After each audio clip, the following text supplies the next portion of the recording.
Bien, maintenant qu'on vient de comprendre comment utiliser cette interface avec VS Code, euh, on vient de voir comment on a pu créer une machine avec Vagrant avec un interface NAT.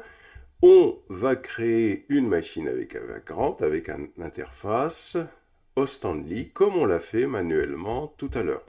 Mais cette fois-ci, on va se rendre dans le Vagrant file et on va descendre, repérez bien les lignes, ici c'est la ligne 36 jusqu'à cette ligne-là, où on va tout simplement décommenter cette ligne pour qu'elle soit prise en considération par Vagrant quand il va exécuter cette commande-là, le fichier Vagrant file. Et ici, on va mettre comme adresse IP 33.50 par exemple.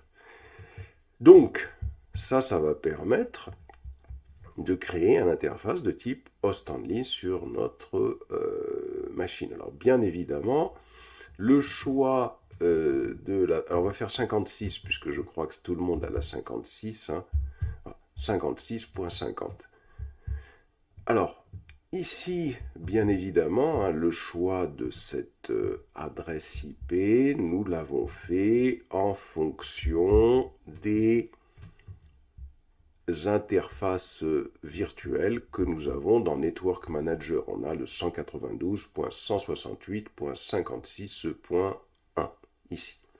Donc ça veut dire que on peut créer des machines en 56.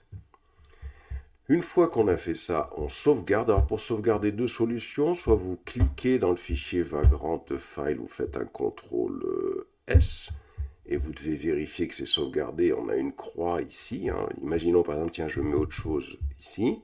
Voilà. Et bien pour sauvegarder, donc on peut faire notre CTRL S où c'est sauvegardé automatiquement, ou on peut aller sur Fichier et puis ici on peut faire Save.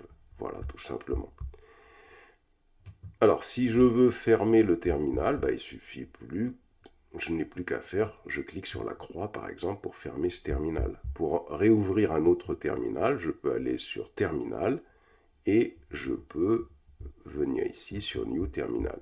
Mais là, on voit qu'on a deux terminaux qui sont ouverts. Hein. On a l'ancien, on le voit ici. Hein. Il suffit de cliquer ici, on revient sur cet ancien terminal et on a un nouveau qu'on a ouvert ici.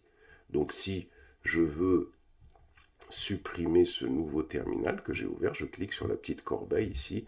Voilà, on voit qu'on n'a plus qu'un seul terminal ici. Donc ça, c'est intéressant de travailler, alors Clear ou CLS. Hein. Ça, c'est intéressant de travailler avec VS Code, puisque là, on est dans une interface graphique. Hein. Alors, on va faire un Vagrant Reload. Alors, Vagrant Reload, quand est-ce qu'on lance un Vagrant Reload? C'est dès qu'on touche à un élément de la configuration qui est dans le fichier Vagrant File. C'est-à-dire que le Vagrant Reload, hop, je renvoie, c'est comme s'il restartait la machine. Il redémarre la machine. Voilà, donc il va l'éteindre, Gracefully Shutdown of VM, et il va la redémarrer pour que la nouvelle modification soit prise en compte. Normalement, à l'issue de ce redémarrage, on devrait avoir une machine Vagrant, une machine sous VirtualBox, avec cette adresse IP 192.168.56.50 et un autre adaptateur.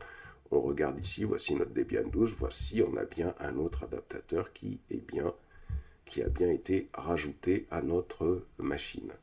Donc ce qu'on avait fait manuellement tout à l'heure hein, sur la Debian 1, hein, on avait rajouté des choses manuellement. Mais là on voit bien la différence. Hein.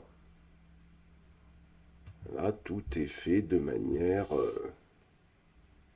automatique.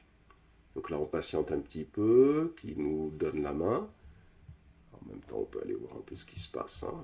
Donc, ce qui se passe, on a Debian 12 qui est là. Si je clique sur un fichier, ben, on voit un petit peu ce qui se passe dans l'interface. Hein. Il est en train de nous démarrer notre machine. Voilà. On la voit démarrer notre machine. Et là, on patiente. Alors, des fois, ça peut prendre un peu de temps. Voilà, donc là, il a configuré et activé. les interfaces réseau. Et donc, ici, je vais faire un clear. Je vais me connecter à la machine Vagrant. Si je fais que j'ai créé avec Vagrant, si je fais Vagrant SSH,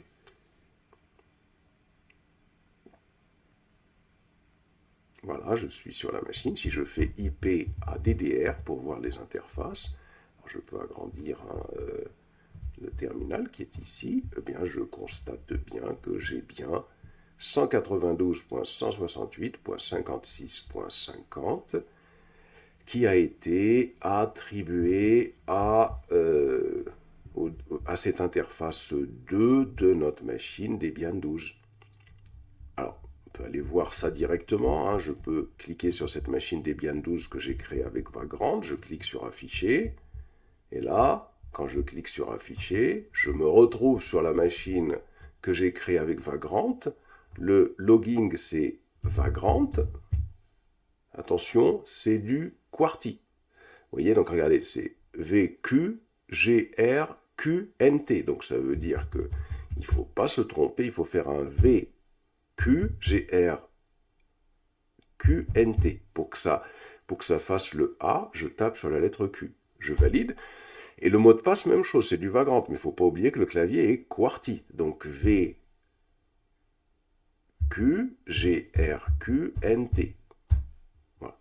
Pour me retrouver sur la machine comme on l'avait fait avec la Debian 1. Et donc là, si je fais IPA, alors attention, c'est IP, il faut cliquer sur le Q, hein, puisque c'est du QWERTY, ben, je vois bien que j'ai cette adresse 56.50. Et donc on voit que c'est bien plus intéressant de travailler avec le Vagrant SSH, hein, c'est-à-dire que quand je fais Vagrant SSH, c'est comme si je me retrouve sur cette machine ici, hein, comme si je suis ici. C'est une connexion à distance, hein, pour les camarades qui n'avaient pas peut-être spécialement compris cela. Hein. Donc voilà pour cette manipulation, hein, pour avoir une autre interface de type post-only sur une machine qu'on a créée avec Vagrant.